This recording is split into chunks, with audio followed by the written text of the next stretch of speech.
देखिए, मेरे ख्याल में ये इमरान खान साहब के लिए एक दूसरा बड़ा झटका होगा, क्योंकि इससे पहले जो साइफर का मामला था उसमें आजम खान साहब ने मजिस्ट्रेट के सामने 164 का बयान जो अपना रिकॉर्ड करवाया था, तो उसमें सबसे बड़े जो शक व शुबात थे वो इसी बात के ऊपर थे कि क्या ये सब कुछ किसी जोर जबरदस्ती के तहत तो नहीं करवाया गया। और उसके बाद इमरान खान साहब से जब ये एक सवाल भी किया गया था, बाद में एक सहाफ़ी ने उनसे पूछा था, तो इस पे उनका ये कहना था कि जब तक मैं उनके मुंह से खुद नहीं सुन लेता, मैं देख नहीं लेता कि उन्होंने सब कुछ कहा है या नहीं, क्योंकि वो बड़े एक ईमानदार आदमी है। तो उन्होंने खुद एक्चुअली आजम खान साहब के कैरेक्टर के हवाले से एक बड़ा अच्छा सर्टिफिकेट खुद दे दिया हुआ है।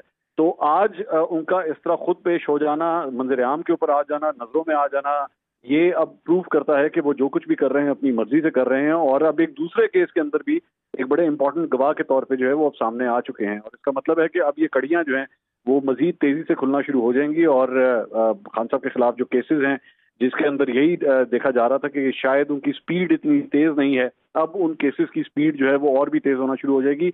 और आजम खान साहब जो है वो एक ज़हन में रखिएगा कि प्राइम मिनिस्टर हाउस के हवाले से एक सबसे इम्पोर्टेंट अगर कोई शख्स था कि प्राइम मिनिस्टर हाउस किस तरह ऑपरेट करता था, प्राइम मिनिस्टर हाउस से कौन सी फाइल किस तरह मूव होती थी और कैबिनेट के अंदर जो है वो समरीज किस तरह अप्रूव होती थी, उसमें आजम खान साहब सबसे कलीदी किरदार अदा करते थे।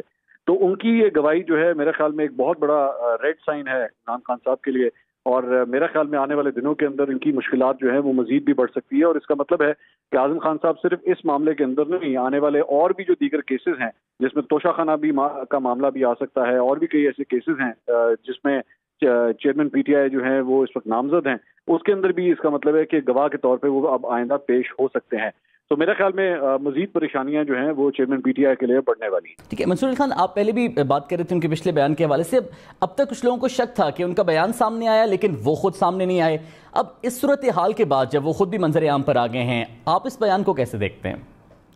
देखिए, मजिस्ट्रेट के सामने जब आप 164 का बयान रिकॉर्ड करवाते हैं तो उस मौके के ऊपर एक प्रोसीजर होता है। जो मजिस्ट्रेट होता है वो उस शख्स से ये पहले कन्विंस करता है, अपने आप को क्लैरिटी लेता है कि जी आप किसी जोर जबरदस्ती के तहत, किसी दबाव के तहत तो ये बयान नहीं दे रहे, बल्कि उसको 10-15 मिनट का टाइम देता है ताकि ये क्लैरिटी उसे मिल सके।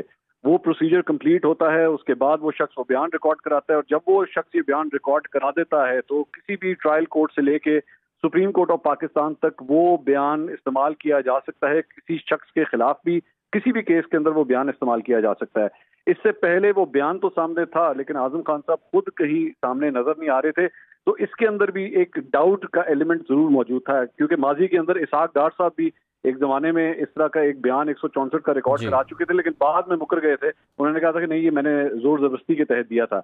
अब इस केस के अंदर भी ये पहले इस बात का शक था, लेकिन आज इस तरह नैब के दफ्तर में पेश होना और एक और मामले के अंदर भी अपने आप को सामने लेकर आना बगैर किसी जोर जबरदस्ती के, गालबन अब वो तमाम शक व शुबात जो हैं वो कहीं दफन हो जाएंगे। और ये केसेस जो हैं अब इमरान खान साहब के लिए मेरी नज़र में और भी ज़्यादा मुश्किलात पैदा करेंगे। ठीक है, तो ये भी बताइएगा कि आपके तज्जिया और आपकी खबर इस हवाले से क्या है कि पहले साइफर का मामला, फिर उसके बाद अलकादिर ट्रस्ट, तोशाखाना का भी आपने जिक्र किया, मजीद कौन कौन से केसेस में आप आजम खान को एक अहम किरदार के तौर पर सामने आते देखेंगे? देखिए, मेरा ख्याल में जो सबसे प्राइम जो केसेस हैं वो तो यही केसेस हैं जो जिसमें खान साहब की नाअहली या खान साहब की सजा जो है वो डिस्कस हो रही है। बल्कि मेरी इतलात के मुताबिक, मेरे सोर्सेज के मुताबिक, पाकिस्तान तहरीक इंसाफ के अपने इंटरनली भी जो है सबसे ज्यादा रेड फ्लैग्स अगर किसी केस के ऊपर नजर आ रहे हैं तो वो इन्हीं केसेस के ऊपर आ रहे हैं।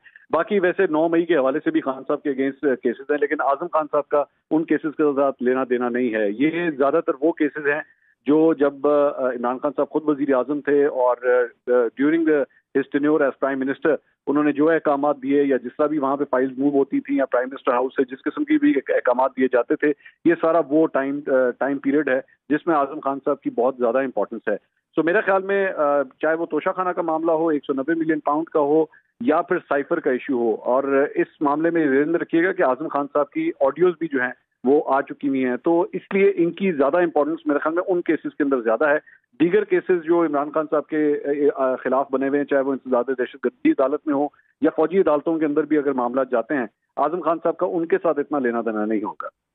ٹھیک ہے، بہت بہت شکریہ۔ منصور علی خان ہمارے ساتھ موجود تھے۔ خبر یہ ہے کہ سابق وزیراعظم کے principal secretary Azam Khan NAB Rawalpindi میں پیش ہوئے ہیں۔ القادر ٹرسٹ کیس میں 190 ملین پاؤنڈ کے کیس میں تحقیقات نیب کی جانب سے کی جا رہی ہیں، اور اس حوالے سے سابق وزیراعظم کے پرنسپل سیکرٹری اعظم خان اپنا بیان ریکارڈ کروانے نیب راولپنڈی میں پیش ہوئے۔ اپنا بیان ریکارڈ کروا کر وہ واپس چلے گئے، جبکہ انہیں نیب کی جانب سے واپس جانے کی اجازت بھی دی گئی، لیکن ان کے دوبارہ طلبی کے نوٹس جاری کیے جانے کے امکانات بھی ہیں۔ سابق وزیراعظم کے پرنسپل سیکرٹری اعظم خان منظر عام پر آ گئے۔ 190 ملین پاؤنڈ کیس کی تحقیقات کا یہ معاملہ ہے۔ نیب کی جانب سے القادر ٹرسٹ کیس کی تحقیقات کی جا رہی ہیں، اور اس حوالے سے سابق وزیر اعظم کے principal secretary Azam Khan NAB Rawalpindi میں پیش ہوئے۔ اعظم خان نے پیش ہو کر اپنا بیان بھی ریکارڈ کروایا، جس کے بعد انہیں نیب کی ٹیم کی جانب سے واپس جانے کی اجازت بھی دے دی گئی۔ سابق وزیر اعظم کے پرنسپل سیکرٹری اعظم خان منظر عام پر آ گئے۔